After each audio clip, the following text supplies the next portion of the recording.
everybody, it's Cinnamon Cooney, your Art Sherpa, and today I'm going to show you how you can paint this gorgeous, stunning mountain scene with wildflowers. This is just one of those landscapes that just transports you and takes you away, and I'm going to show you how you can create this for yourself at home. I'm going to break it down, every step, every color mix, every tool I use, just break it down into its minute detail, because what you can see and what I explain, you can do for yourself at home. To help me do that is my husband, John. Hello. Hello. You'll hear him. Find my buttons. You're going to find your buttons. You'll hear him throughout the video. He helps make sure that the camera is pointing at what I'm demonstrating, that if we need a robotic zoom, we've got several different angles so that you can see the painting from different angles, and that way you can get a real handle on it. This is also part of a daily painting challenge called Acrylic August, where we have painted from August 1st and we're going to August 31st every day with a new and more gorgeous painting. And that's really because nothing makes you better at painting than painting often. And so I like to offer these free challenges to my community. So like, if that's something that you're into, you don't have to do it in August. You could do it in April, which is when we normally do it. But we did it in August this year. So it's part of that. The other thing I'm going to tell you is in the description down below, you'll find resources like the TRACEABLE. That's free to download off the website if like drawing things or laying in landscapes just feels like a daunting thing. I definitely have that there for you. There's also a list of the materials. There's chapter timestamps that lets you know, so you can save your spot on the video and be like, I was on trees, and then you can find chapter trees and go back and find that again. That's also done with a lot of help. So I want to thank everybody for that. And really, there's nothing for me to do but say, get your paint, get your brushes, and come back. I'm going to show you how you can paint this landscape for yourself. Let's go. So for the first part of this, I want to go over the materials. I have an 8x8 canvas. I'm using Art Alternatives canvas. I really like this brand, but you can use any canvas that you have.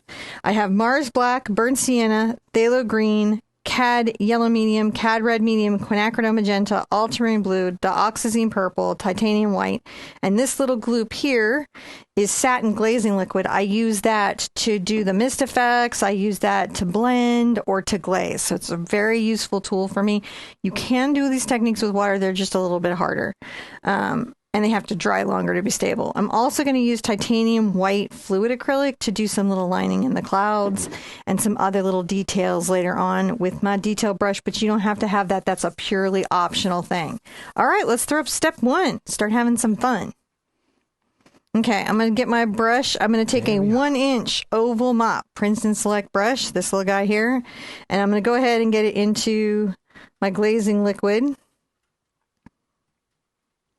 I'm going to take a little bit of my Cad Yellow, my Cad Red, a little more yellow, and then white. It's kind of a wild color. And I'm going to paint this the upper third of the canvas.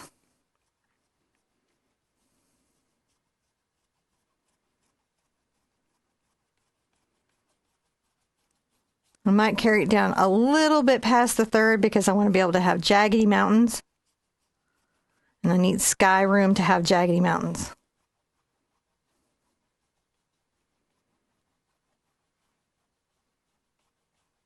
All right.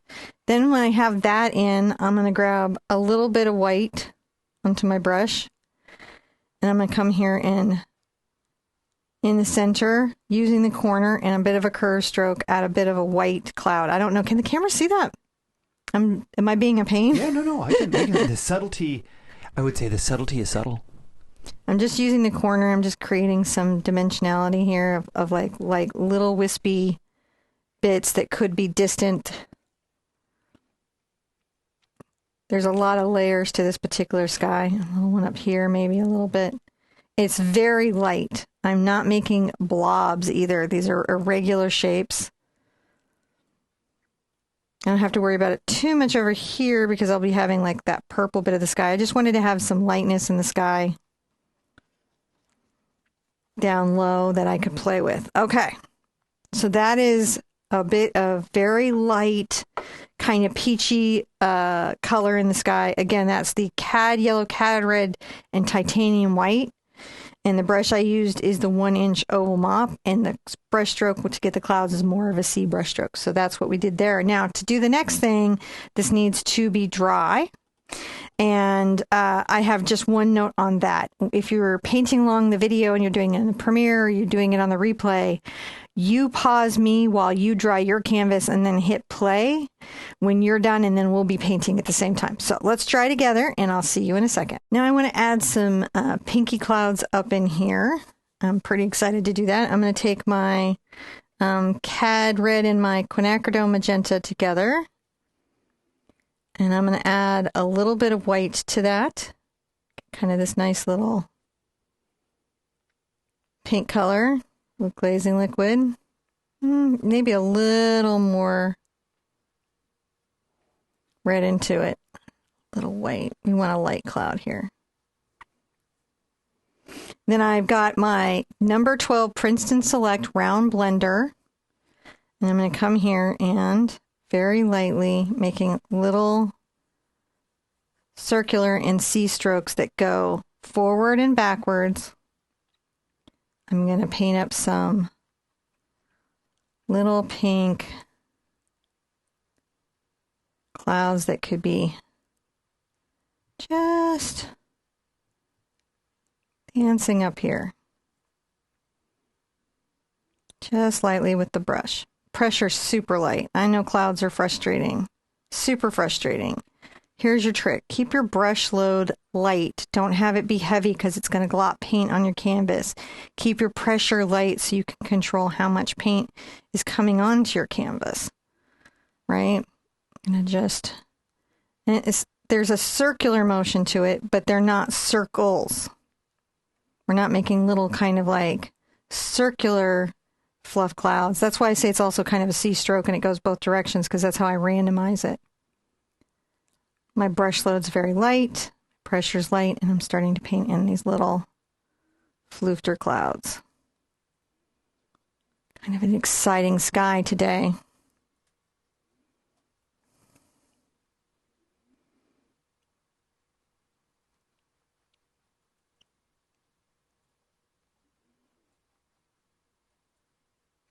A little bit of, just a little bit. I got to think about how this cloud is shaped. Because clouds, they don't have like a solid kind of circular form. They're up, they're down, they have little ins and outs. Just light pressure. Just dusting it. Do I think that this brush helps with clouds? I think that the brushes that I like to use for clouds, all of them, which is like, I very much like a hog round for clouds. I like the corner of a D brush for clouds. I like a Deerfoot stippler for clouds. You can do great clouds with a fan brush. So yes, I think this is a great brush for it. And if you're looking for it, I have it available in my art store on my website. But it's not the only brush I use for clouds. It's just a great brush. And it does a nice sort of soft blended version of the clouds.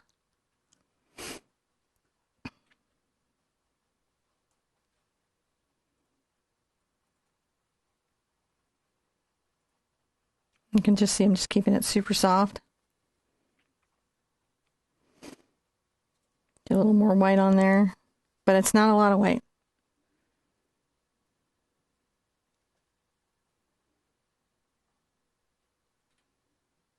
It's looking pretty good. I'm going to rinse that out. Rinse, rinse, rinse. Rinsey, rinsey, rinse. I'm going to take my Cad Red and Cad Yellow again. Make an orange. Add a little white to it. I want it to be darker than the background sky, but in the same color family.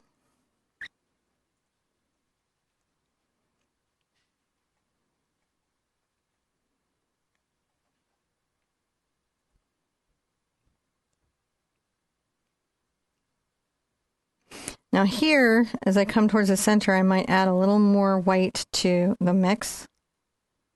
And maybe even a little more yellow. And the reason for that is that I'm kind of implying a more light source. Again, just coming through here.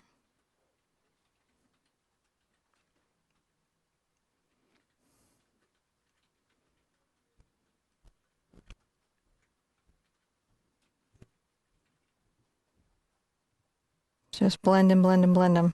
That's a lot of a trick to clouds, is getting that blending going. Maybe come up in the center of the pink with like a little bit of orange.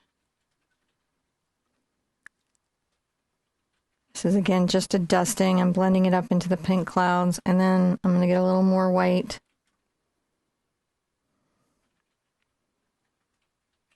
And right there in the center, it's just a little lighter.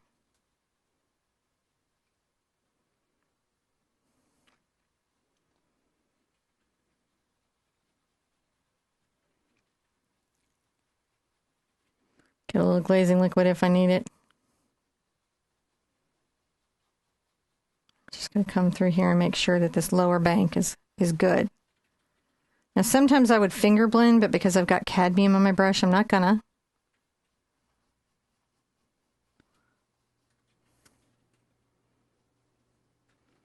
Some people have allergies. I don't have allergies to cadmium, but some people do. You might have an allergy to cadmium, so it's like, actually you can have an allergy to anything. Yeah. Like shampoo, anything. It's always good when you're working with something new just to test how your body reacts to it. Just pulling that through there, just creating that nice sort of interesting sky. I'm going to go ahead and get a little white on my brush.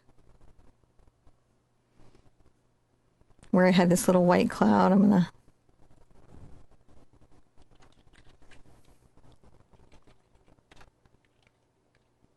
to bring that back here.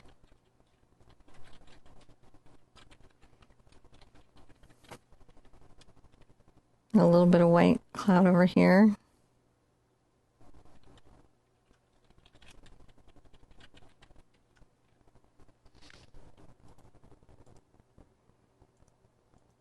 Just a little bit of a shape there. It's just subtle. Just subtle little things. And rinse out. Check my dryness like you do. And now I'm going to take a little bit of my ultramarine blue and my quinacridone magenta, a little more into my quinacridone, and I'm going to make a purple. Add a little white to that purple.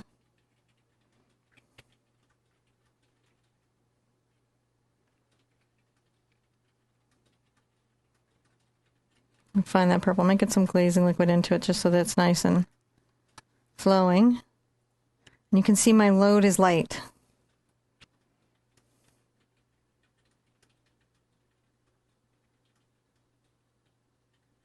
And then I'm just going to bring some little darker clouds through here.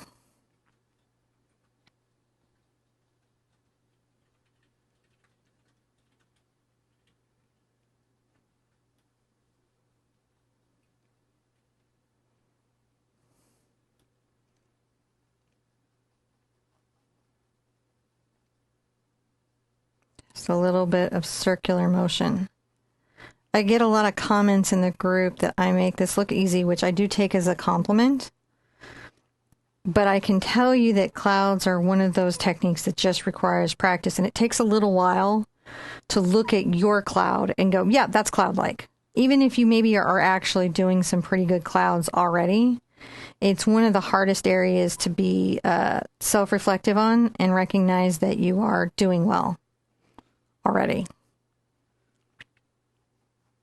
And I still often question my clouds. Now, I don't want to do too much work that's going to disappear behind a mountain, but I want to do enough so that when the mountains kind of jag down, there's enough room for the sky to show and the mountains to be there, like a nice balance between them. You just need to give enough so that it can go down. Get a little more white on there. Come down over this one.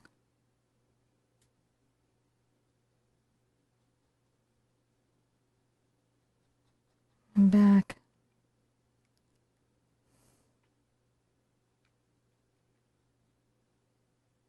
It's lovely, sort of like shaded into there so that the cloud kind of goes from purple to pink.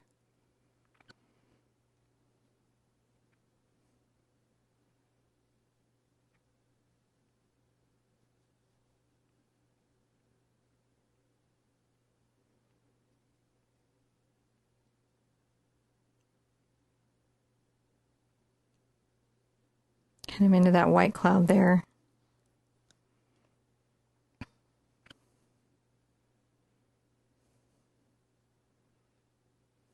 If I want to do any other purple anywhere, now I'm going to grab a little bit of extra white on here.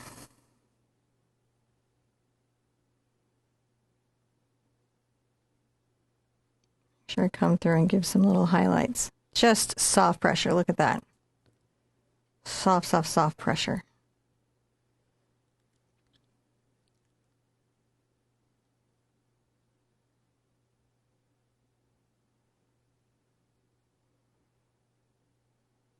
Try to push and pull my brush back and forth. This is one of those areas where you want to kind of study the technique and then give it a go.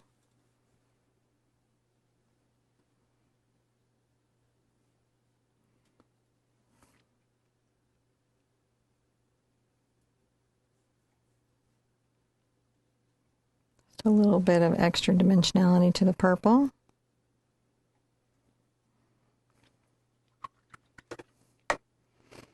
Okay, I want to dry everything, and when we come back, I'll show you what we do next. So on this, I'm now going to take that fluid white acrylic that I mentioned earlier, and I'll put it right here by my main white, because I can use them interchangeably. And I'm going to grab a detail brush, a very small detail brush. And I'm going to go ahead and just load this on the tip. This is a number 1 Precision by Raphael. And as lightly as I can, I'm going to come in and white line my clouds.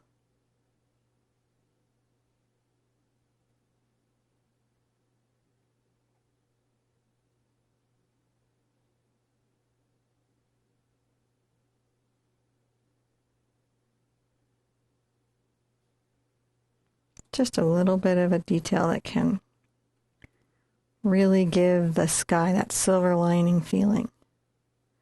Like to paint optimism, this is a good way to do it. Go ahead and just very carefully white line the white cloud. Everything here is going to have some type of white lining. It's going to be a very romantic sky. Romantical. That's what it's going to be. It's romantical.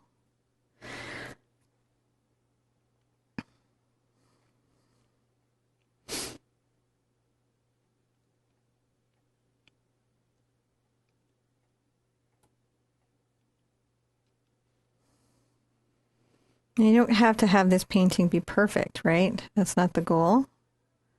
Just try to enjoy the process of what we have here. Just the process of the painting.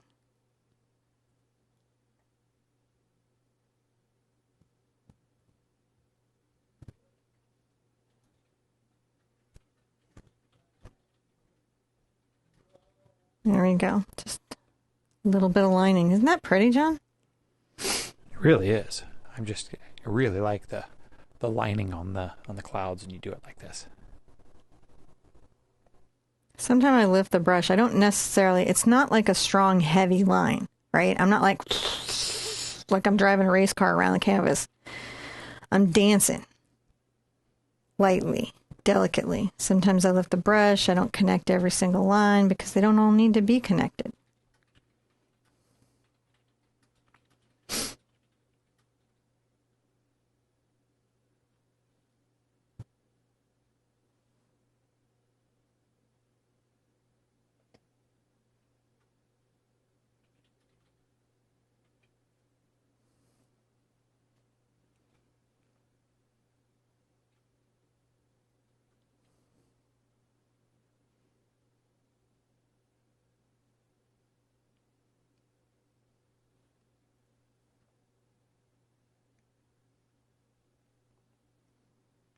The other nice thing when you're white lining is you can really think about the shapes of your clouds. Are they just making these solid object shapes, or are they just going everywhere, being whimsical and wild and crazy?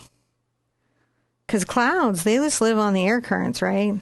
They just go where the wind blows them, and the wind blows them every which way.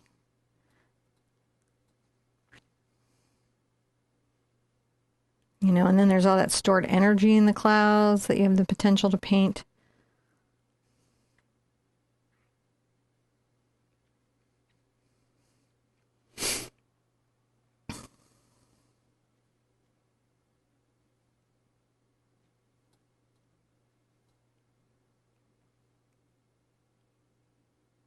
Okay.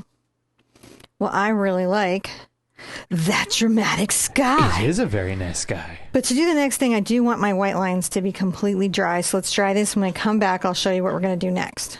So I'm going to want to kind of sketch in my mountains so I know what I'm up against. I'm going to take my detail brush again, and I'm going to grab a little bit of my blue, and I'm going to take it over to my white, and I'm going to make a very light blue color. And I'm doing that because I might even make it a little gray, because our background mountains are kind of like a blue-gray. And by sketching it in this light color, I'll be able to see it, but paint over it easily. So I'm going to come over here to the left-hand side, and I'm going to just come off from the left and draw up a little mountain peak. And then let's say this mountain kind of comes down. It's going to come down to about here. Kind of sloping down to about here. Now I might get some more white on my brush as I come through here, because through here it's going to be super light. There we go. So we have that mountain coming down like that. Get a slightly darker blue. Bring this over here and get a slightly darker blue. And then from here,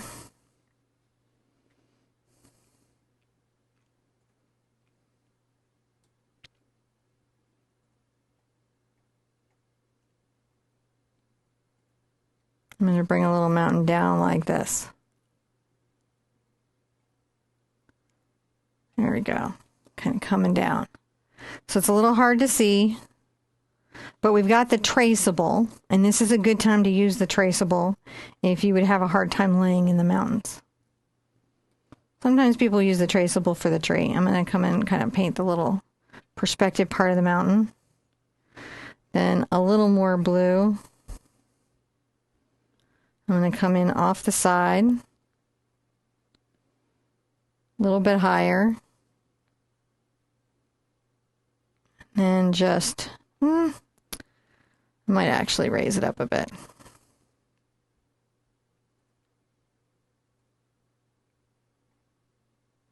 There we go. And down. And then this has a very deep, steep climb. It's deep and steep.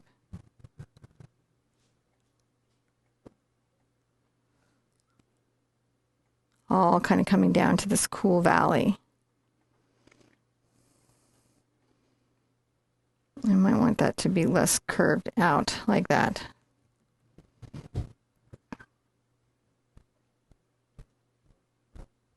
Here we go. A little bit of that thought on the mountain. So you're just thinking about that stuff, you know? And then kind of coming along here. It's another little mountain like that. So that is how I get my little lines in. We don't need to dry anything, but let's call the next part a different step. So step 5, I'm going to take a 1/2-inch angle brush, and I'm going to come into my, take a little blue and a smidge of black. I'm going to make a blue-gray. More blue than black, though. And then I'm going to add a ton of white to it.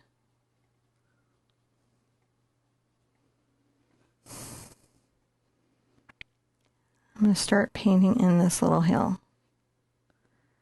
Now I will kind of have directional brush strokes.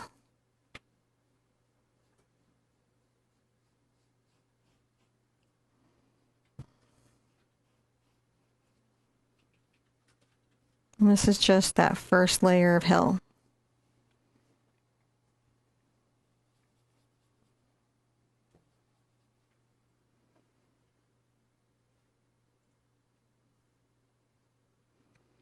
Now I'll come and lighten this one up towards that center later. But we'll have this underneath. So this is kind of like blocking in our mountains. You know, a lot of times we think of painting mountains in that sort of TV technique of using a palette knife, right? And that is a good way of doing it. It's true.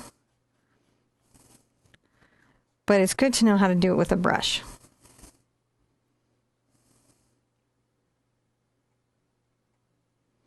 Right now I'm just making sure that this hill is kind of a solid color in that blue. Then I'm going to come over and I'm going to add, gosh, just a little purple and magenta to my mix.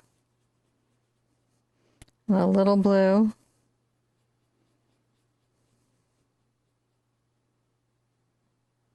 And come here.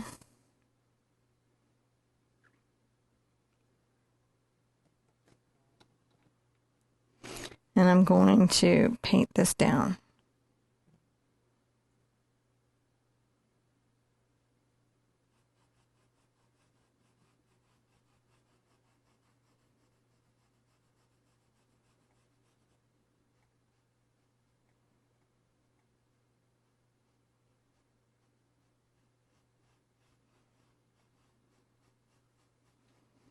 Just capturing that first little ridge of ridge.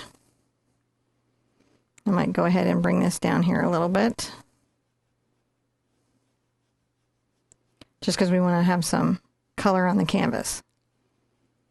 I'm brushing back, kind of thinking about the little Mountain Valley floor. Mountain Valley floor. Now I'm going to take a little bit of my ultramarine blue, my Mars black. I'm going to make a gray.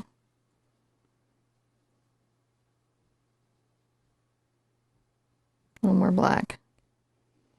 Kind of bring that out. I'm going to bring some white over to it to make a dark gray.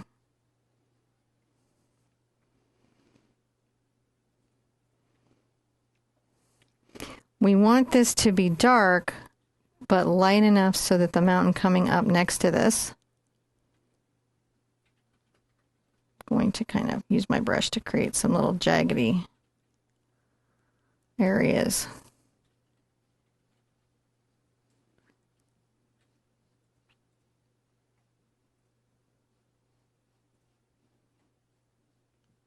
We have so much mist down here, I'm not too worried about this low area.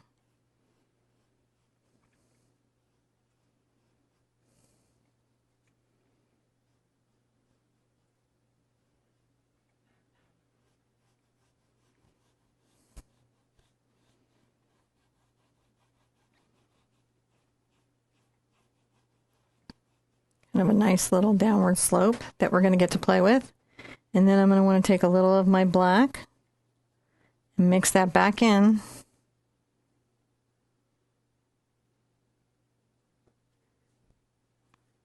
I'm going to come down here with this little jagged steep cliff. And I'm going to paint the whole rest of the canvas this dark color.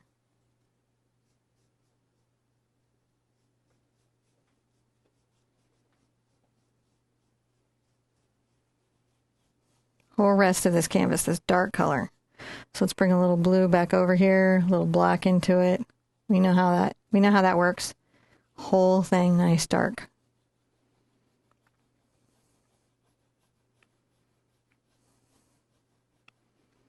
Now we're not really painting our valley as it would be. We're just sort of allowing the lines of the mountains to continue down here. So when we mist it, we have that sort of shadow.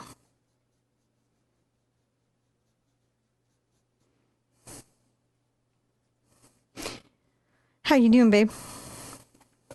Doing pretty good. I like how this is coming together. I'm just using some glazing liquid to improve the flow. Sometimes you can use it to extend the paint, let the color go further if your brush is having trouble carrying the paint far enough. That isn't too bad. Look, we got some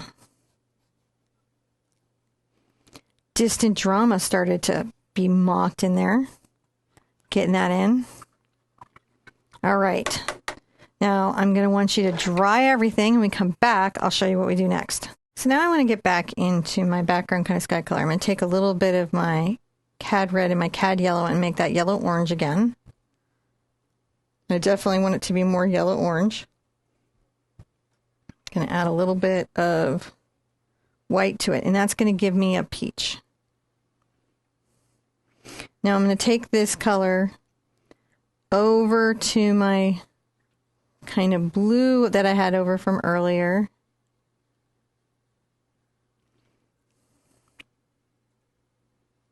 I'm going to begin to lighten this space here.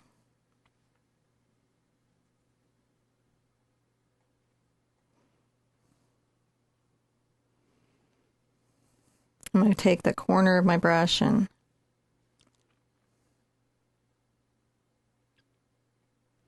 just brush down some little reflections.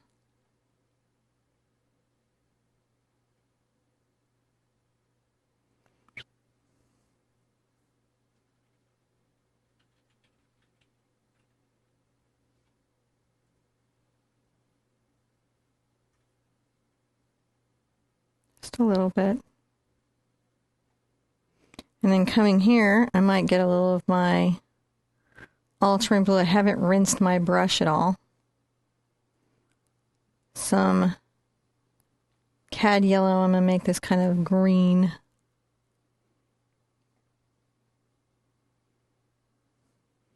But I haven't rinsed my brush, and I'm going to just very carefully, I think I want it to be even more yellow than that. I might add a little white to it. Sometimes you work to find a color, you know? There we go. That's the color I'm kind of wanting to get into.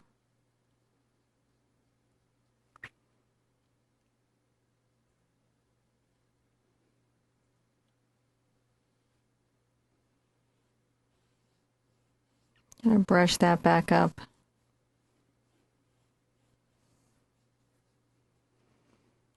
Take a little bit of my ultramarine blue.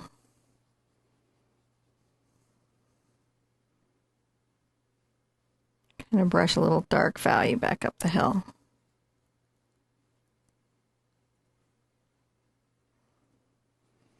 I'll get a little black into my blue. A little lighter than that.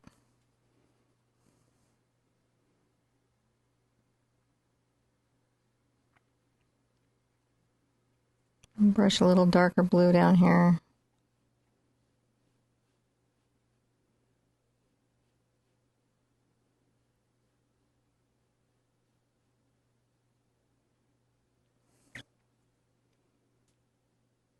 That's too dark. Have to get some white involved there. See if I can lighten it. There we go.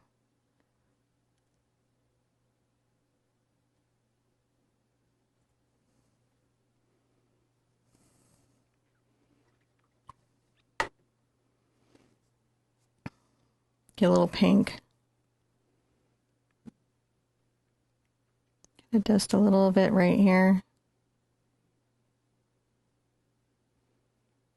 Brush a little on the little reflections. It's very light.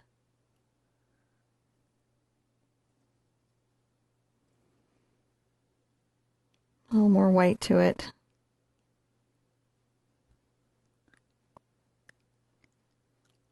I want this to be visible, but super close to the color of the sky, so it's like, it gives me that, woo! That was a little excited of me. It's a little bit. That was a little excited of me. All right, I want to dry everything and come back. I'm going to show you how we do the next hill. So now I'm going to come through and I'm going to take a little bit of my ultramarine blue and a smidge of my dioxazine purple. And then I'm going to get some white involved.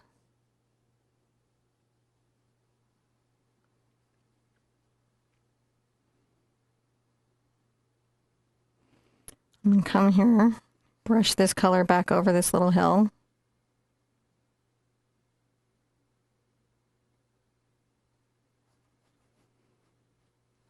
Brush it down the mountain.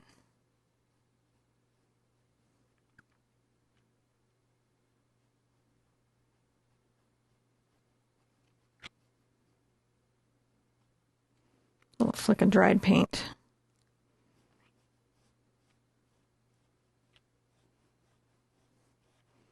Brush this way. I'm going to grab a little glazing liquid. Sometimes the glazing liquid will help me. There we go. Quite a lot. Now, I'm going to take my little mountain color here, and I'm going to take my angle brush, and on its little toe, I'm going to flick little upward trees.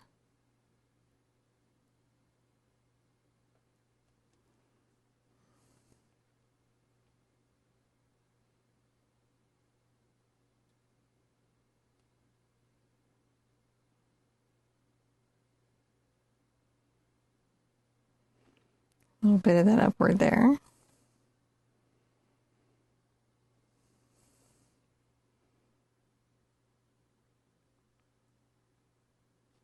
Just something to think about. And rinse out this green that I have over here. Maybe a little more blue in it. Get a little white. Come up to the top of this little mountain.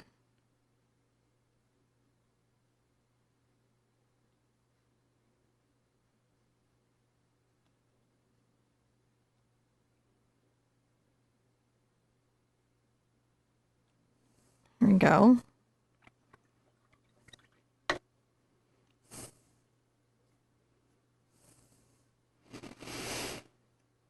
Now in a second I'm going to want to put some like maybe mist effect or something between these two, but I want to kind of add some little highlights. So I'm going to grab my peach on the corner of my brush. Kind of just dry brush down a few little highlights. You could use this is like where people might normally use a palette knife. I'm just using something different.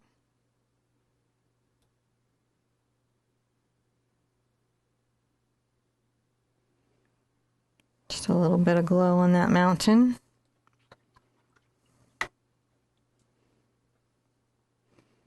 And I'm going to go ahead and take my angle brush, a little bit of white, and I'll get it into this purple and blue mix so that it's not pure white. Add some glazing liquid to it right here.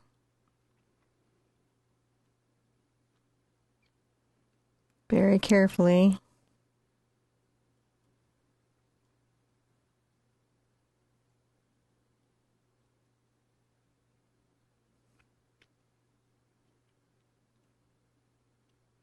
I'm just being careful between these two, and then I'm going to come get a different little brush involved. Actually, I might be able to do it with the brush. Just adding a little bit of that mist.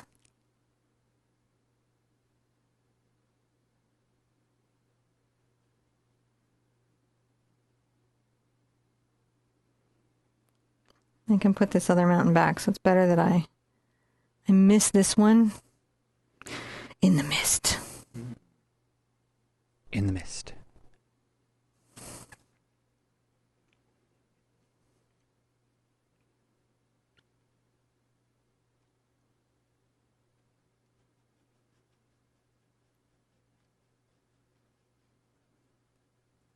Just little curls. So similar to what we did in the clouds, I'm doing it with the angle brush now.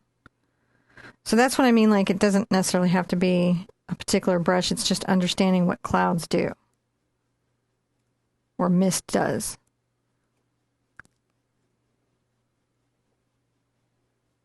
Going to be layering there, but that's a nice little misty beginning.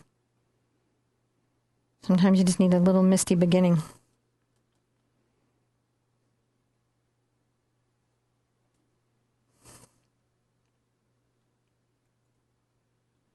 And come and highlight some of the mist. Just using the corner of my brush.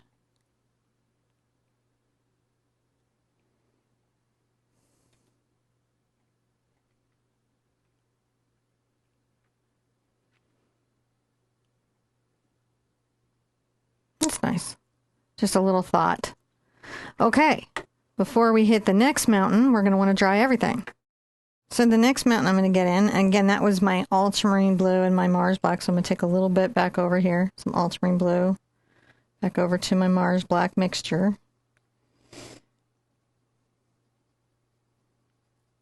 And then we're going to add some white to this. So it gives us a dark color, a dark color, but not as dark as the mountain next to it. In this particular case, though, for a second, I'm going to get some of this and maybe a little more black. So I have a slightly darker little edge that I can play with. And taking that slightly darker edge, I'm going to come along here.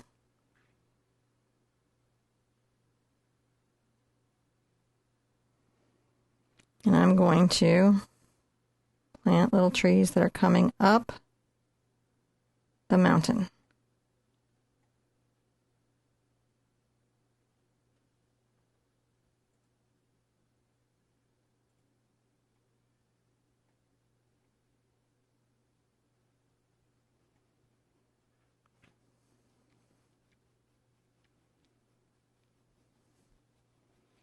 I can take this all the way to that gray side. I'll come here and darken the front, the face here.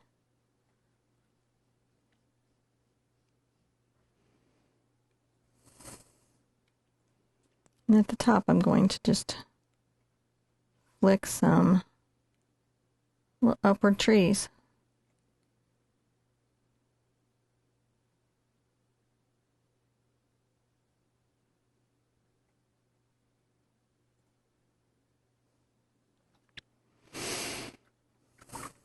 Now, to get the next layer on this mountain, I've got to dry it. And so when we come back, I'll show you what we do next on that ridge. So I'm going to want to come here, and there's this area between these two. I'm going to switch to my cloud brush that I used earlier, the number 12 round blender by Princeton Select. I'm going to get a little bit of titanium white and purple. This is the blue and purple mix. And a little glazing liquid. What I'm trying to do is create something transparent. Now you can do this like by watering down paint and having that go, but it can take a long time for it to dry where it binds. I'm going to just come here and make a little, it's not too dissimilar.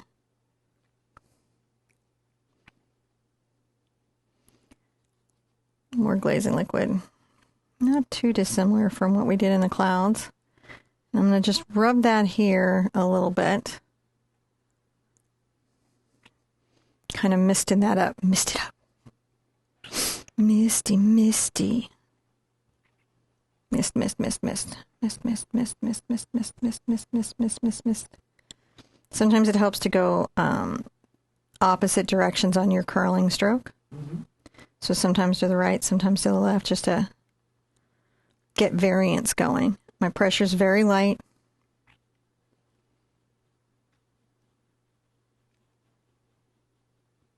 Now we have a nice little misty mist between those mountains.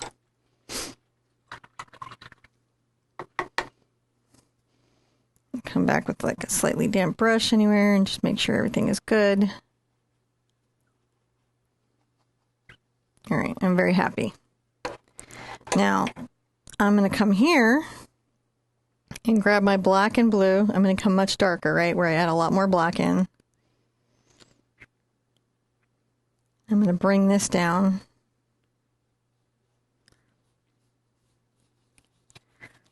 And brush this down for a bit. And again, I'm doing the very dark background for right here so that we can have that dramatic foreground. Because it's the contrast that's going to give us the drama. And we want the drama. That drama. I'm going to get a little more on this brush and I'm going to come and do my little trees.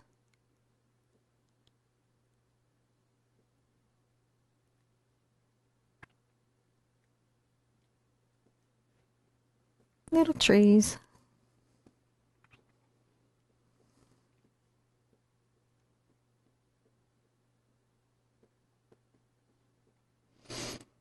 Going to rinse that. Now while I'm here, I'm going to take a little bit, this hill was a little bit of my blue and purple and white. I'm going to get back to the mix, back to the color. And just real quick, I might kind of taper that. So sometimes I'll be looking at something and I'm like, needs to have a bit of a adjustment. It was just too the same, and it was just bugging me when it's same. I'm going to go back and get into my cad yellow and my cad red, making that peach, a little more yellow. Has a little white in it.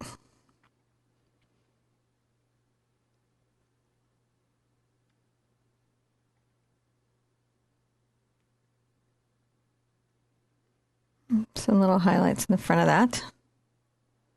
And while we're here, a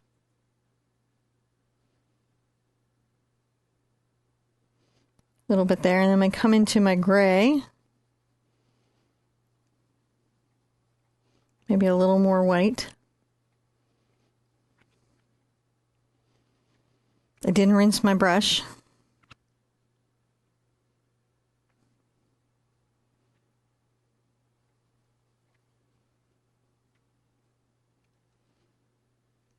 And add some little gray mountain highlights there,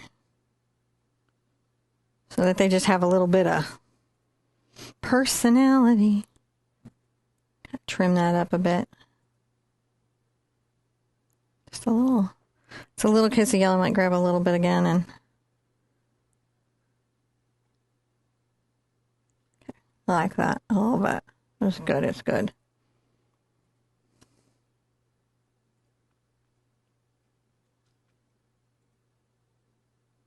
Okay. The hills are alive with light. All right. Dry everything, and when we come back, I'll show you what we're going to do next. All right. Now I want to come in with another little layer of fog. I'm going to continue on with my number 12 round blender. I'm going to grab a little bit of my purple, some ultramarine blue, just kind of to take it a little more into the cool indigo. And I'm going to get a little white into it. I'm going to come right here. And I may get some glaze so it's a little bit transparent. I may also just push it with my finger sometimes too. Just give it a little nudge. Yeah, give it a little nudge. There's another way to get it kind of misted out.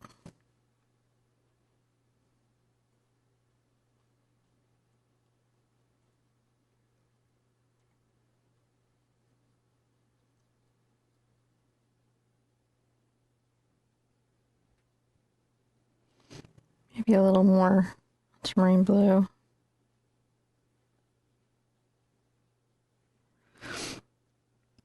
Now really, I get a little more blue on here. It's just a little more blue at the bottom of the smoke. So my smoke will be this is like a low-laying cloud. I want to do the best work I've ever done right here, mostly because I'm going to have lots and lots and lots of trees. But I need to build up my cloud bank. My low-lying cloud, my fog. Get a little blue in there. I'm doing blue so it's very cool. I will be building up into values of light. My pressure here, now I'm kind of actually working my brush a little more intensely. I'm going to get a little bit of white.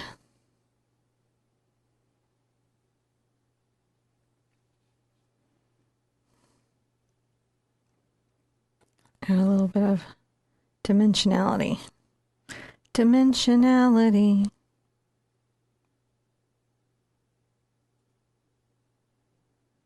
A little bit here and there.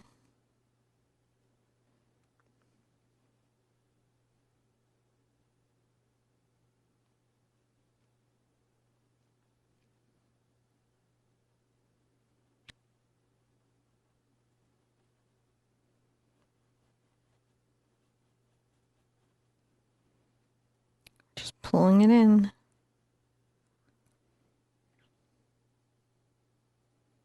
A little more white, some glazing liquid. I will sometimes wipe my brush off just so that I have a little bit of control over how much paint is on there, right? Because I want to control how much paint is on the brush. Just talking about a little bit of mist. I can always kind of smidge it.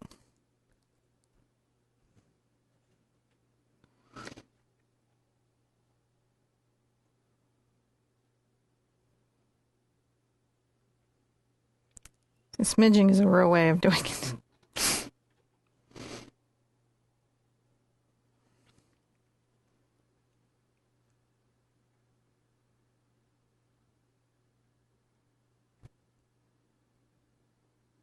Just lightening it up through here.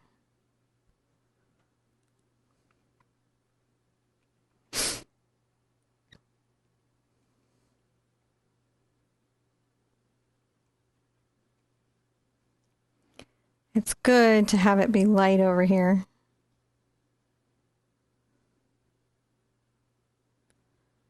Just a little bit of lightness down into the dark part of the... See what I'm doing? Down into the dark part of the mist. Just doing the same sort of random dancing with my brush that I do with clouds.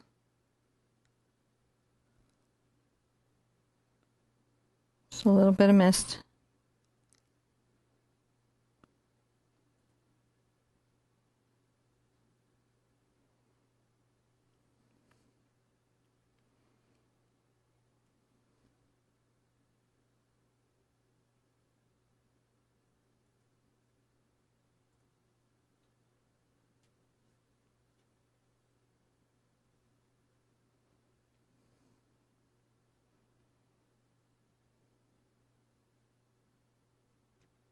And just very light dry brushing over here.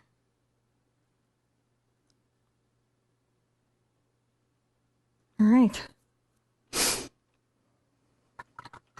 Rinse my brush out, wipe it off, and kind of delicately work anything that needs a little more cloudiness, a little fogginess. more softness. Yeah.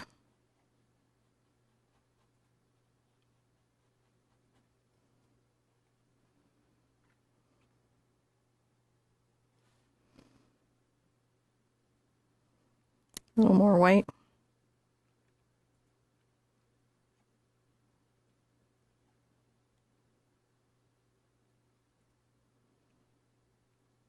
We'll just have that over here where it's a little bit lighter in the center. That's where we're putting the greater level of light.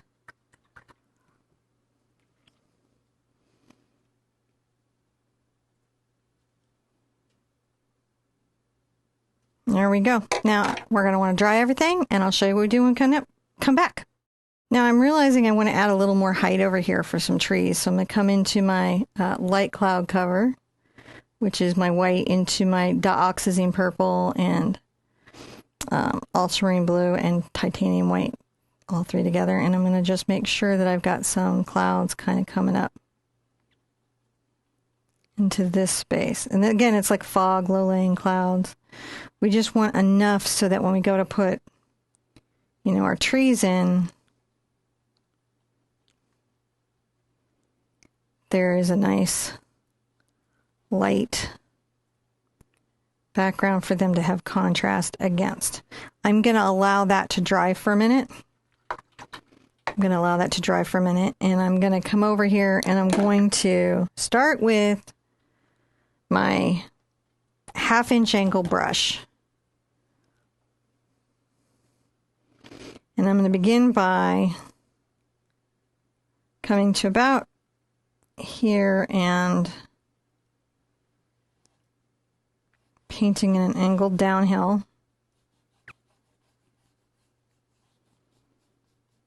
That's pretty good. And kind of come back a little bit, maybe this way. even though I'm planting trees on it, sometimes it's nice to imagine the ground underneath. This one's going to come straight through kind of at an extreme angle where all the flowers are going to be, because that's what we're going to do. But you can see it's quite a stark contrast. I'm going to go ahead and get a number 6 sepia round. Super Stark. Super. It's Tony Stark. Tony Stark. I'm going to get my brush loaded up with some black paint. I've thinned it. And I'm going to come over here. I'm going to roll this out. I want to make sure that the paint will just come off my brush very nicely.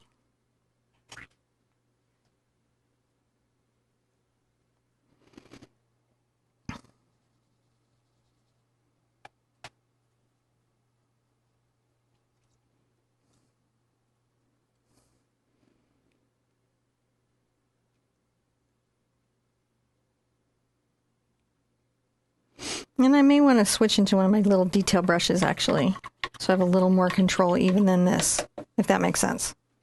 I'll do this for the bigger tree, but I'm going to get one of my little detail brushes for these little small bits, where I'm planting busy trees.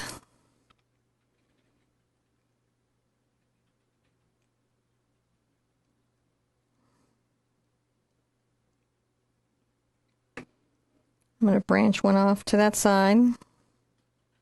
Maybe I'll put my glasses on so I can really see what I'm doing.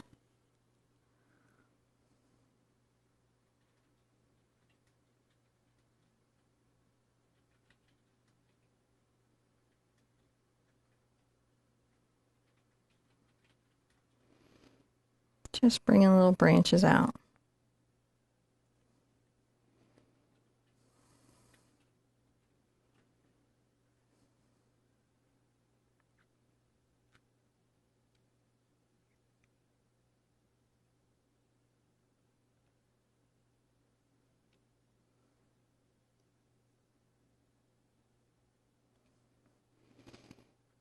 Just little twigglies.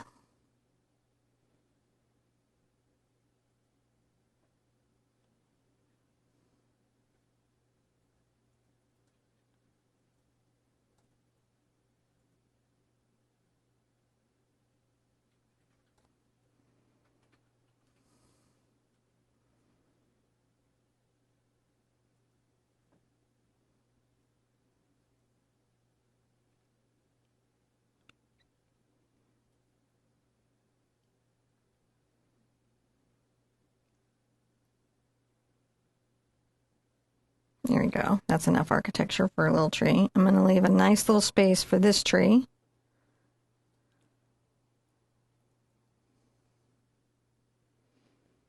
And come over, and I'm not going to plant this one until right here.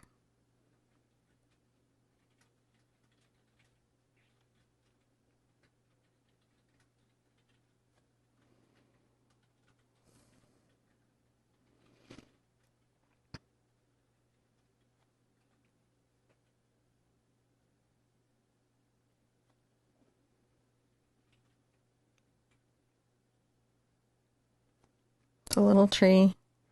Sometimes I'll bring a little water over to my black paint just to improve its flow. And I'll roll my brush out. I'm going to tap up and down, and then I'm going to tap a little branch out. Tap a little branch out. Going up and down.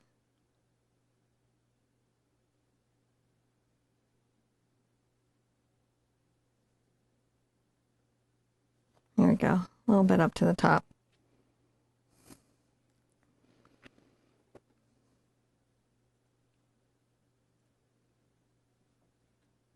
Come down and like piece out a little branch low.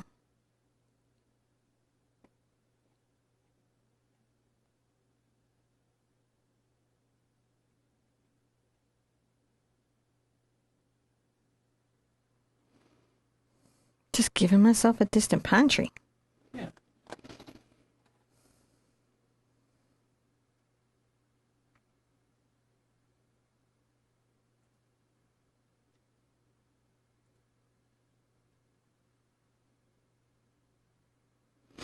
And it's really just understanding the shapes of these trees. The branches come out and they get wider and wider as they get to the bottom. All of that is really, really true.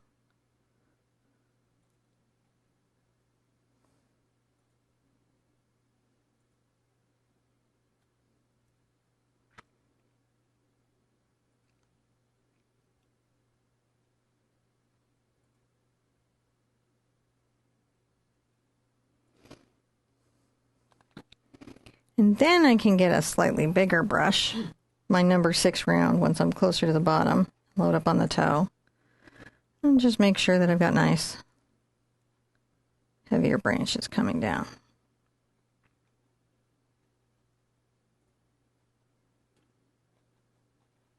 And we're going to be doing like some little dark kind of foliage line there, but we want to get those trees going.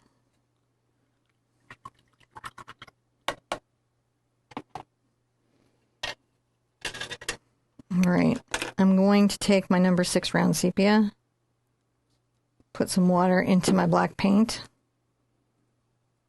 and kind of really swirl it around in there so that the black paint is smooth and will flow. I can also take glazing liquid over and work it in, and that will slow down the drying time of this paint, but also improves the flow.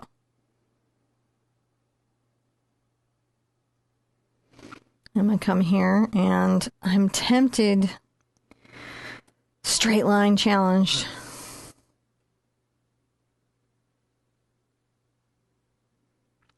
My goal will be to just like do it as straight as I can.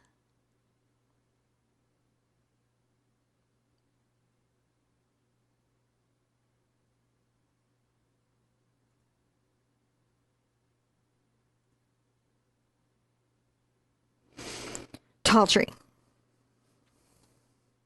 That's a very tall tree. Very tall tree.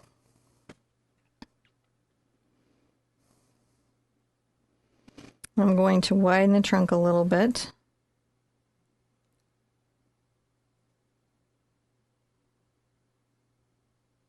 At the base.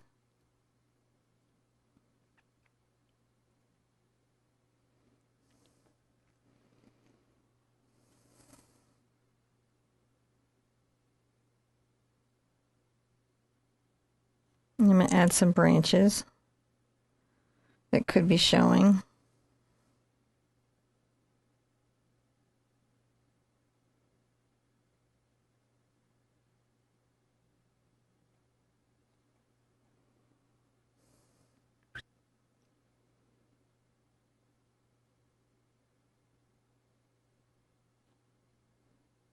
I may come through and do the leaves and then add the branches in.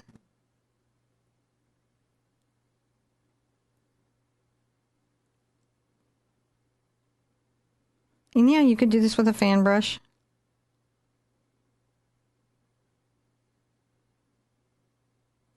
If you wanted to.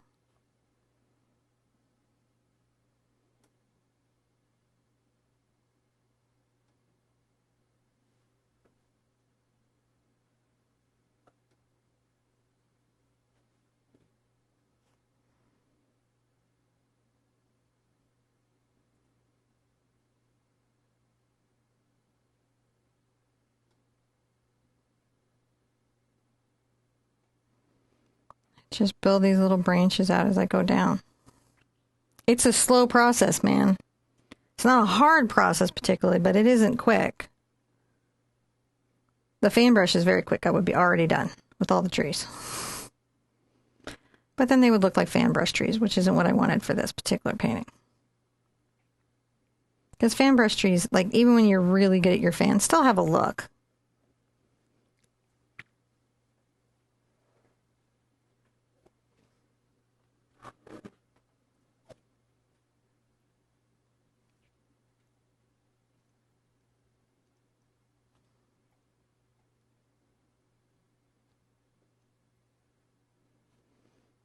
Filling in my tree where I can.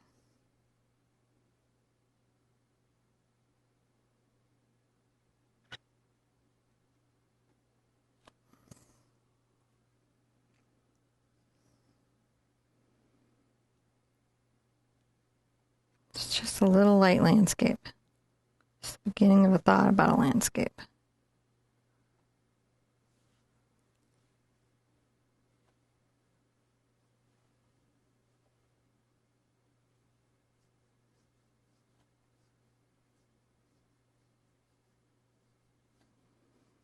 Just pulling them out. It's looking good. No, I didn't have my tree day one. Took me a minute to get a tree that I really liked, just like it took me a second to get a cloud that I really liked. Yeah. These things don't just fall into place. You know, it's like you wouldn't expect to do parkour the first day you tried. You wouldn't be like, parkour! We might. Not come out of that okay. You know, at least with art, you know, if you like go for something that's really challenging and it doesn't quite work out, you know, you're not like bruised and bleeding. Right. Parkour, you make a mistake. Yeah. You end up on like America's Funniest Home Videos or YouTube, you know, because somebody will film it. Yeah. Every once in a while, we have some people that do it in our area. So every once in a while, I get to see somebody doing some parkour. Parkour. Parkour.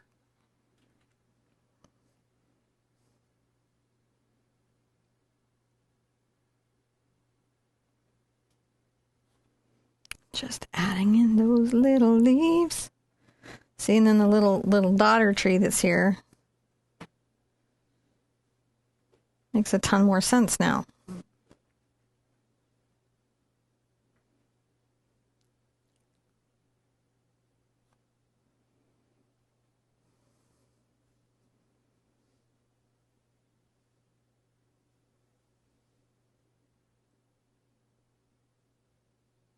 One of the tricks, too, is to make little marks that are not attached, but fill up the space.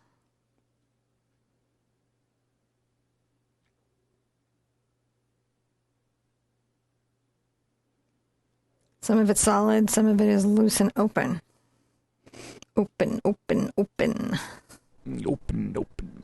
Yeah, exactly. Come here and like paint this more significant little branch up. Sometimes I go down and fill out one of my bigger branches. Right. And then I fill up the space between. Come back through and fill it up. Because this is just such an involved thing to do. There's a lot of ways to do this. This is not the only way to do this. Lots of ways to paint the tree. Lots of ways to paint the forest, I think, too.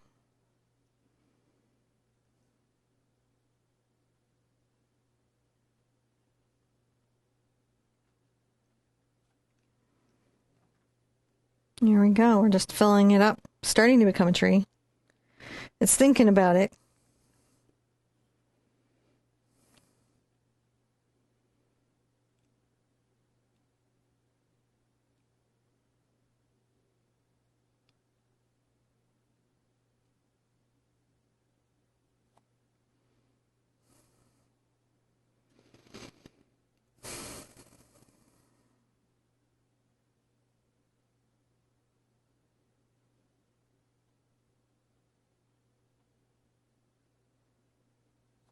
Painting the tree.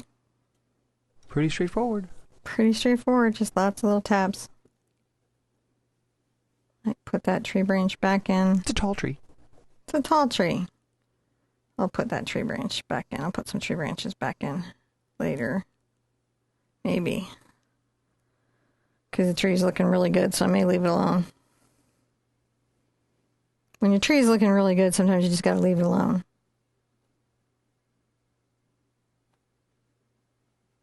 Yeah.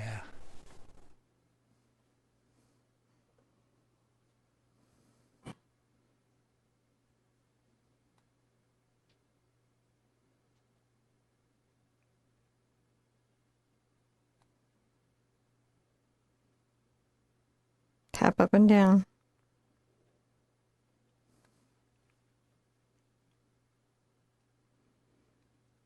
Now I'm going to go through and do it down here, but we'll be coming back through with some scrub brushes. Scrubby brushes.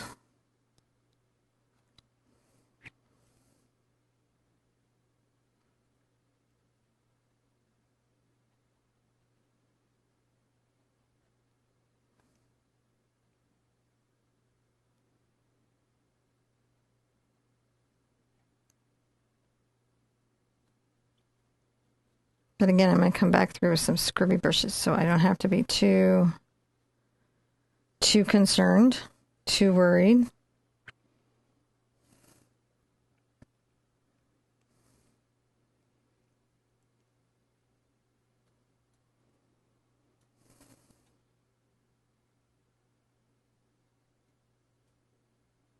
Add some little twigs to the background.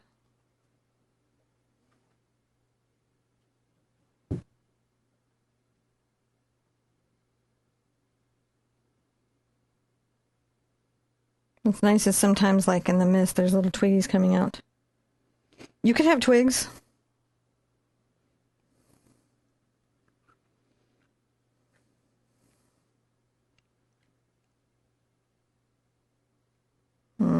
See, I went and planted a tree where I had twigs.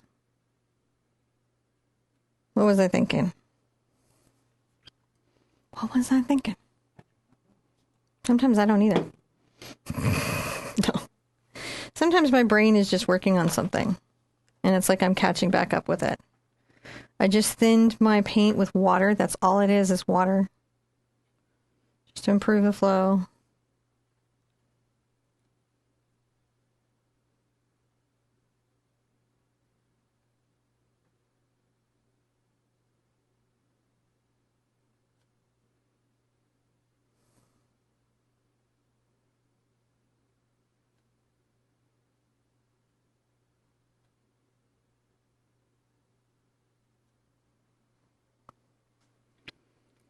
Just tappy, tappy, tap. Tappy, tappy, tappy, tap. Sometimes I bring a little forward branch.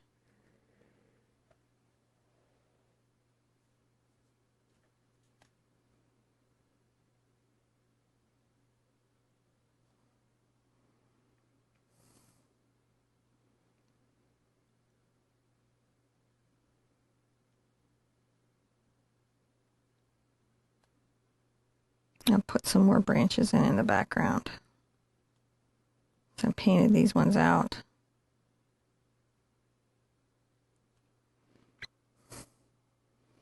Every tree should have a little bit of different personality.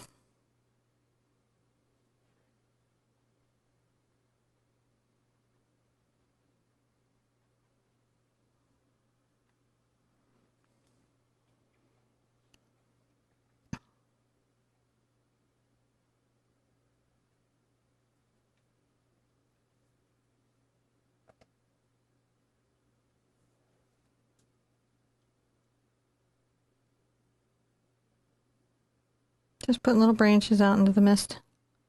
Yep. Because they're nice. They add nice. A little something. Yeah.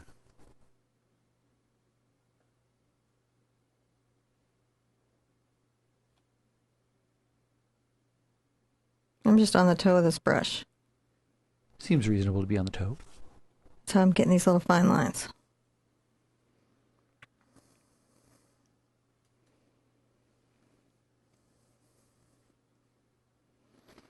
Now here,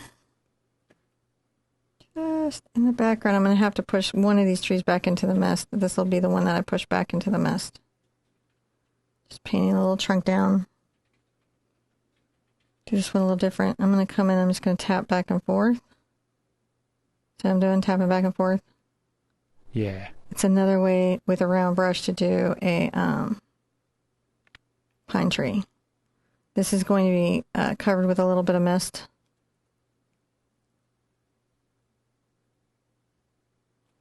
We still want it to register as a tree. Then I'm going to put a little tree up here.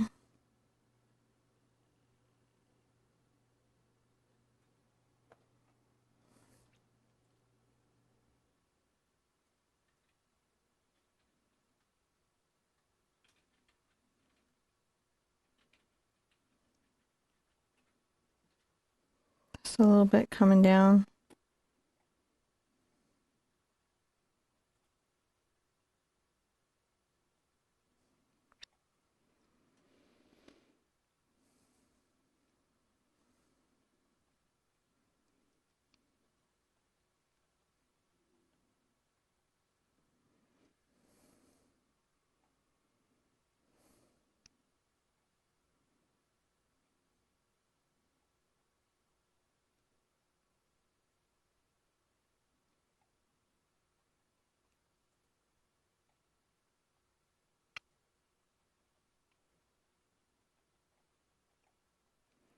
Just a little bit of another little tree there. Two little friends. Kind of further up the hill. All right. I'm going to want to dry everything with my hair dryer. When we come back, I'll show you what you do next. So now I'm going to want to take my round brush again and get it back into my mist color. Let's get a little white into it. A little glazing liquid. I'm going to come over this tree and these branches with a little bit of that to knock it back a bit. See how it's like back in the mist now? Yeah, I do. I'm going to do that. Kind of wash this off and put this to the side. And we're going to grab a number 8 Raphael d'Artagnan brush. So this is the number 8 Raphael d'Artagnan. It's a hog bristle round brush. I'm going to get a little bit of my black and blue.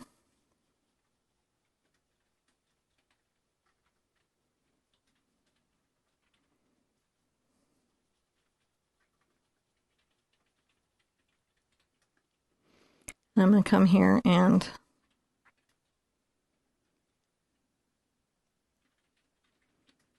add some little fluffy, bushy stuff.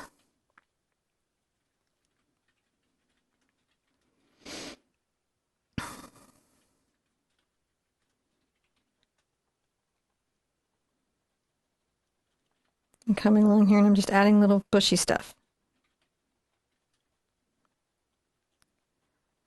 And we have little bushes that are coming along there. Because when you have a forest, you have tall and low growth. And so you're going to want to paint both your tall and low growth.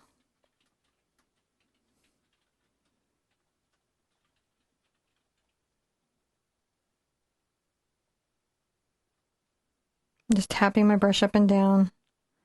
And much like the clouds, I'm just making sure that that line isn't so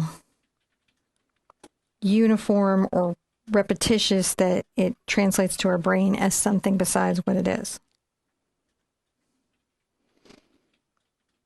Get a little bit of my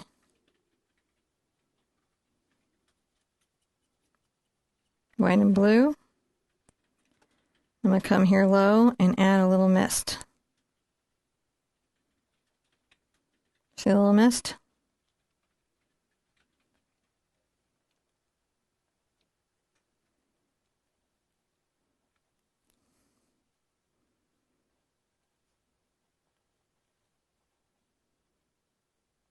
A little bit of mist there. All right. Now when that's all done, I'm going to want to dry it, and I'll show you how we're going to handle what we're going to do next when we come back. So we've got a little bit of this sort of hill and bump that I've got coming down, and I'm going to take my 3/8 inch filbert grainer. This is a 3/8 inch filbert grainer. And I'm going to grab a little bit of my phthalo green and my burnt sienna. I'm going to get some yellow involved. Kind of wipe out my brush so I can load just the edge here. And I'm going to come through here and begin to plant little plants. They go different directions. Sometimes they go right, sometimes they go left. Sometimes they go up and down. We're just planting little green plants.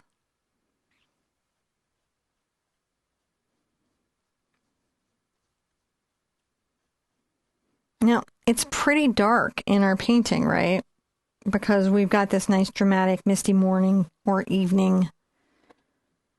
I think this is more likely to be morning. Yeah, probably. It's more likely that the fog layer settles like that in the morning. It can happen in the afternoons, as I understand it. I'm not like a meteorologist or anything. I just have stood in a lot of fields that got foggy. I just added a little water to my green so that it would come off my brush better. I have to be careful doing that because I don't want to add so much water that the paint is too thin and therefore doesn't show.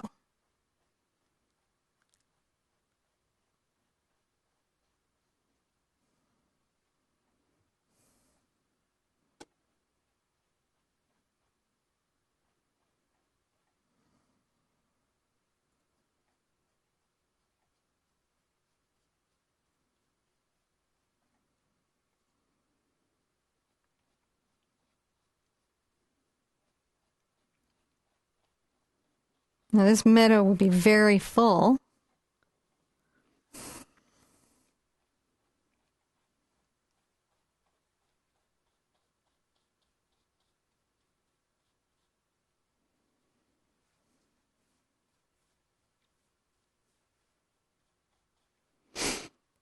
Now, once that I have the dark green, I'm going to come in and add a lot of yellow and even a little white.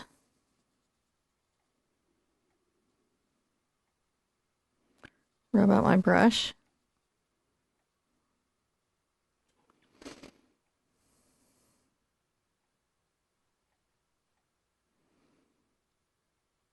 Add some taps.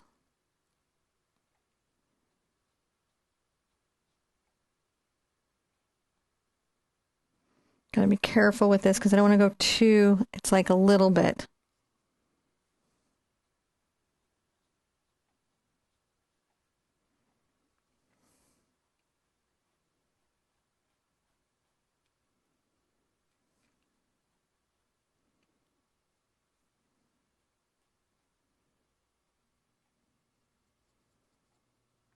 Get a little more yellow on there.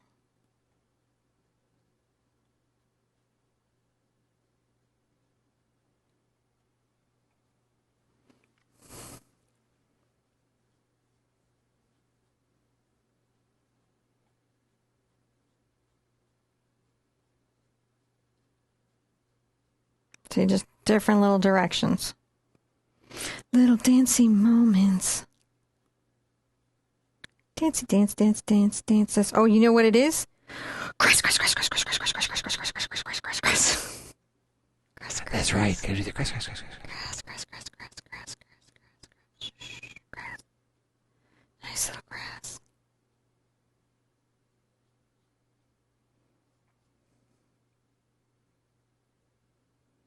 Tap my brush up and down, kind of leave little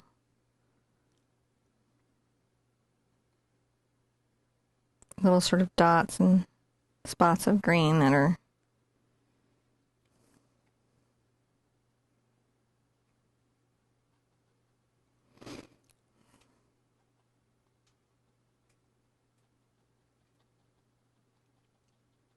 tap, tap, tap, tap, tap, tap. Just making sure that my field has some different little leaves.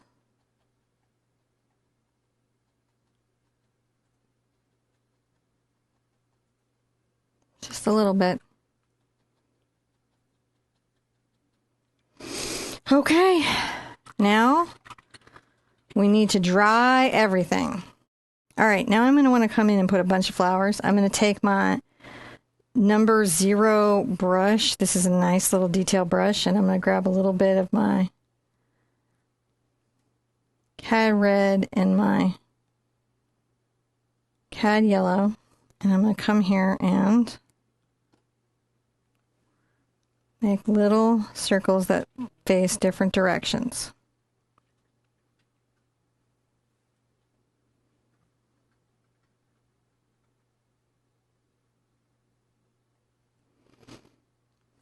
Let's put some over here.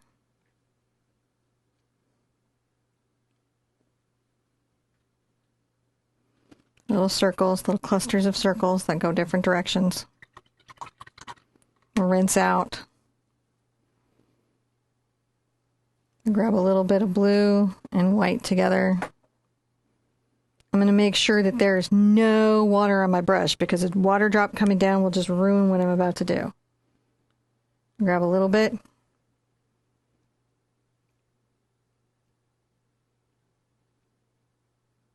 I'm going to tap out little daisies. Petals can be shorter on the far side and then get longer on the close side.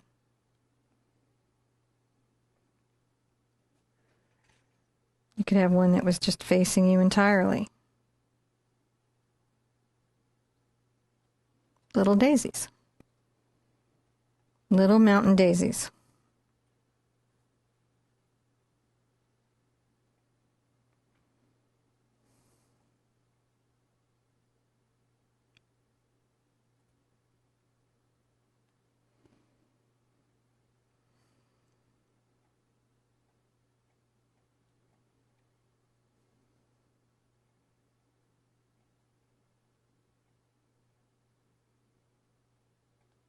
They're close to each other so they can be like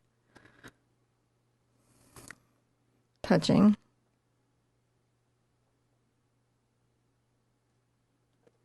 There we go. Let's come down and do the same down here.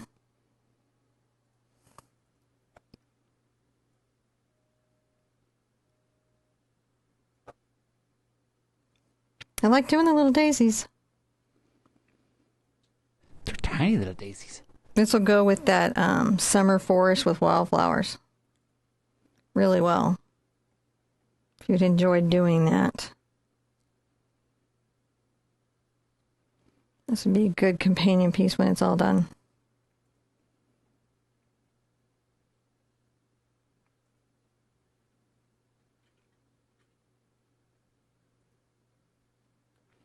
Okay. All right. We're not going to dry, but let's put up another step. We can do that. Daisies are a step. Daisies. I'm going to take a little bit of my ultramarine over to my quinacridone magenta, and I'm going to make some purple. It's a little different than my Doc's purple. A little more magenta. Doxazine purple has a very strong tinting strength. So sometimes it's nice to switch to, and I'm going to put some of my white fluid acrylic over here so I can get the different little values on my flowers easier. I'm going to unplug it because I allowed it to plug. Sometimes that happens. Sometimes you allow it to plug. You've got to clean it out. And go there. So that's my little fluid.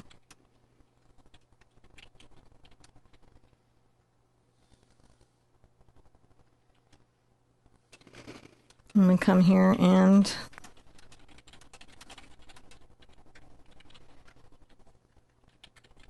put some foxgloves in.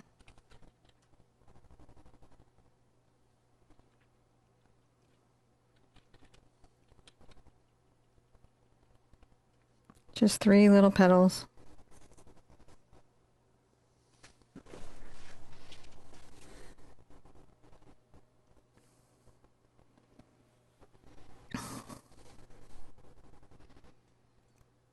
Maybe a little more magenta on some of them.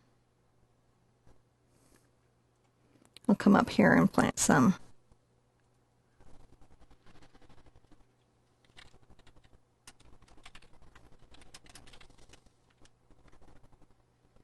So I might come from the bottom and then layer them up.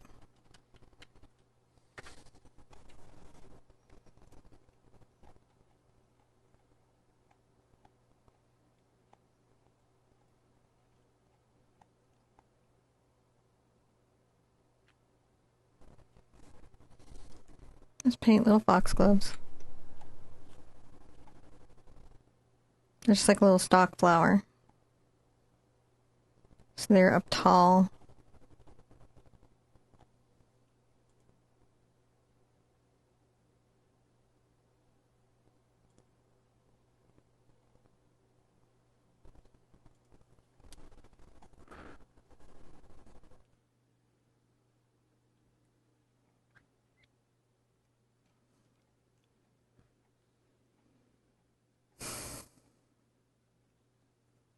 Get a little more white into it.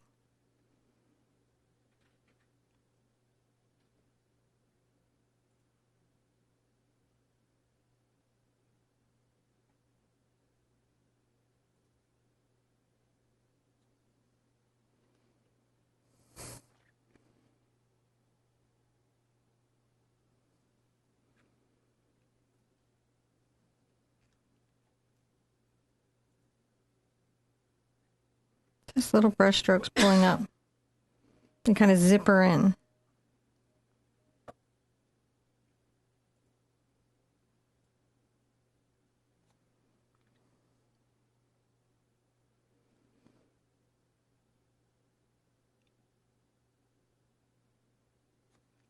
Can always get a little more white into it.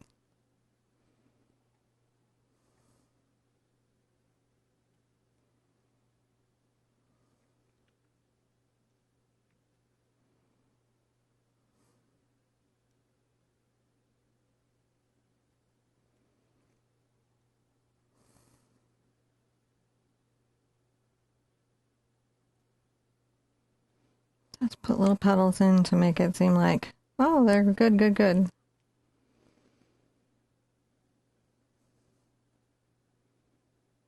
This one's going to bend over like this.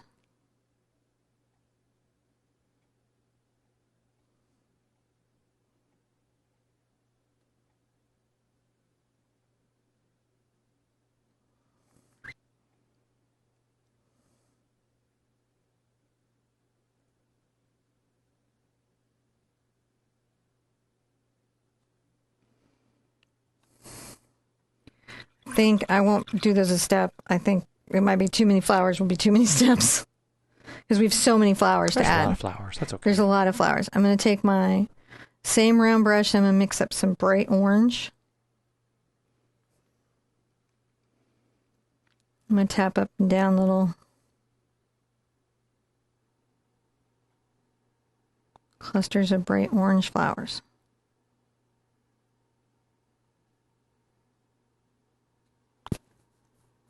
So clumpy clumps.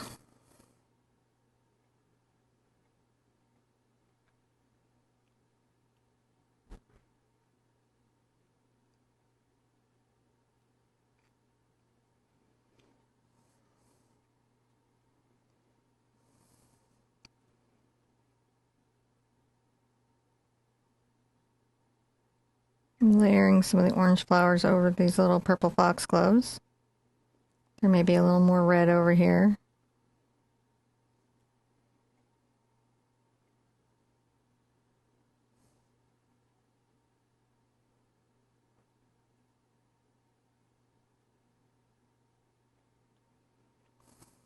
Just scattering them around.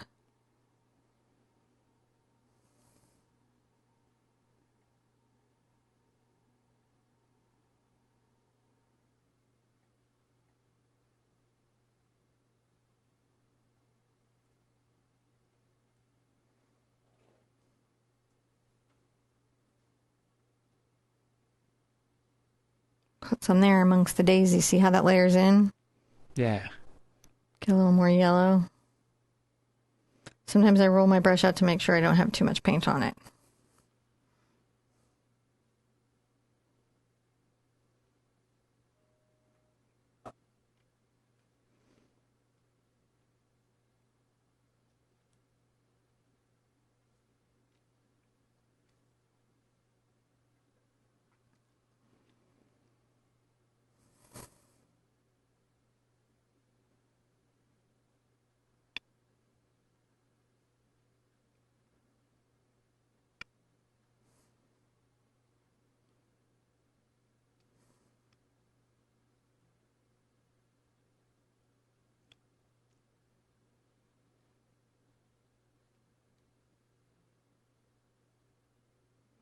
Really woven there.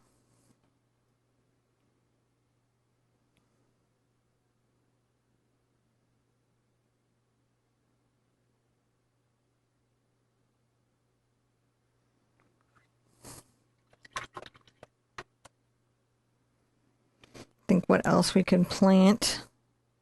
Might add some highlights to my flowers. I might get a little more yellow. Add a little more contrast there. Mm-hmm. Just a little more dimensional. Let's just bring this over here. There we go. Now we got some peach.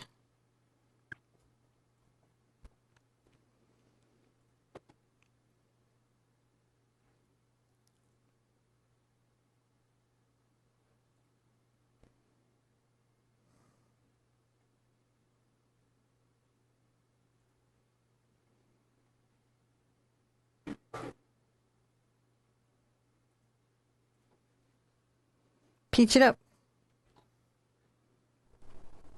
It's looking pretty cool.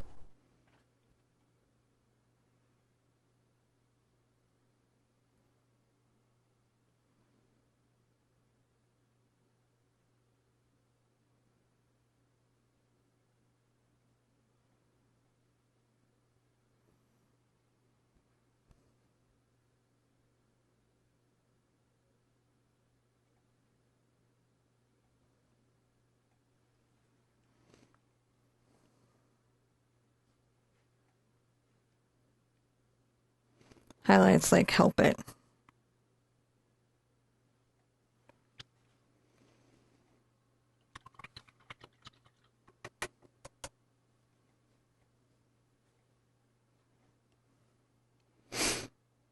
I might go ahead and grab a little bit of my cad yellow and my cad red again. And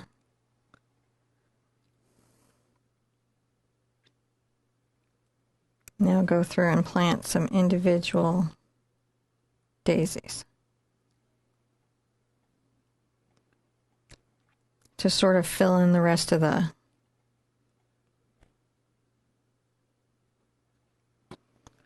just like make sure that our whole rest of the forest is super duper duper full of flowers.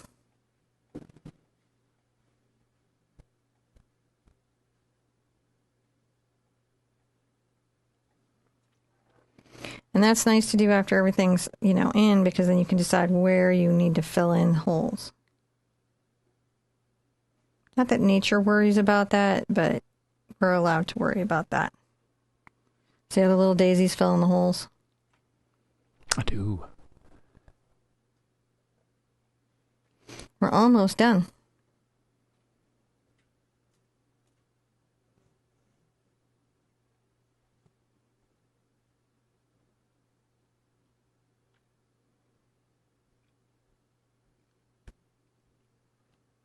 Those are real cute right there. I like that. But you know, then there's that lone daisy.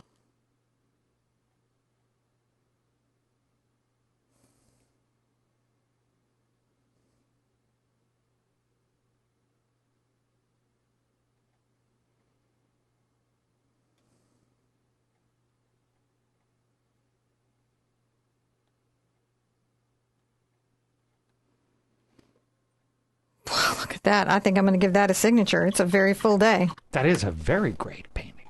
Just a very full day.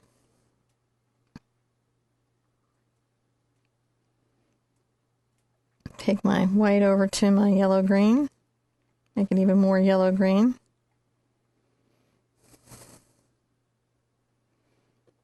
This was just a fun little painting today. Just something to do on another day in the painting journey.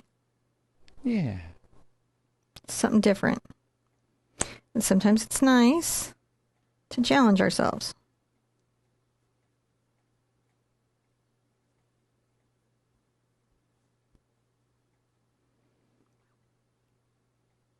All right. Got a little signature there. And all that, when we come back, I'm going to tell you what you do next. Well, that was a walk through a very idyllic, kind of magical realism landscape. It was. This is a really magical little landscape. It is a very magical little landscape. And I like painting scenes like this because I believe, and I've said this for the 10 years that I've been online, that paintings are like windows to the world. And we can't always all afford to go to like Club Atlantis or, you know, be world travelers. It's just not possible for all of us. And we don't all can afford a house with like a picturesque, breathtaking mountain view. And if you have one of those, nothing wrong with that. And congratulations. That's just not something that's possible for everybody. But you can paint the scenes of the world or the landscapes that you love the most, that are the places that you want to travel or wish that you could see. And that's kind of what I think of this as, just a beautiful window into a world that lets our brain escape a little bit and we feel a little bit better just about the world in general. And it brings us a little bit more joy and happiness. And I think that is the purpose of art, is you look at it and it transports you to somewhere else. And so I love how this transports you. Now, I can't wait to see yours. Very much. Hashtag the Art Sherpa, hashtag Acrylic August. I'm on all the social media platforms. I also have two groups. I have Acrylic April, where you can share the paintings that you do with the tutorials or the word prompts, either one in there. And then I have the Art Sherpa Official, and that one's just for tutorials that I have taught. But you can share anything that you've ever painted with me in there. And it's both groups are a really great place to share art, because the people in there are really nice. nice and encouraging. And you never know, I might comment on your painting. I definitely go in every day and I look there. I approve posts.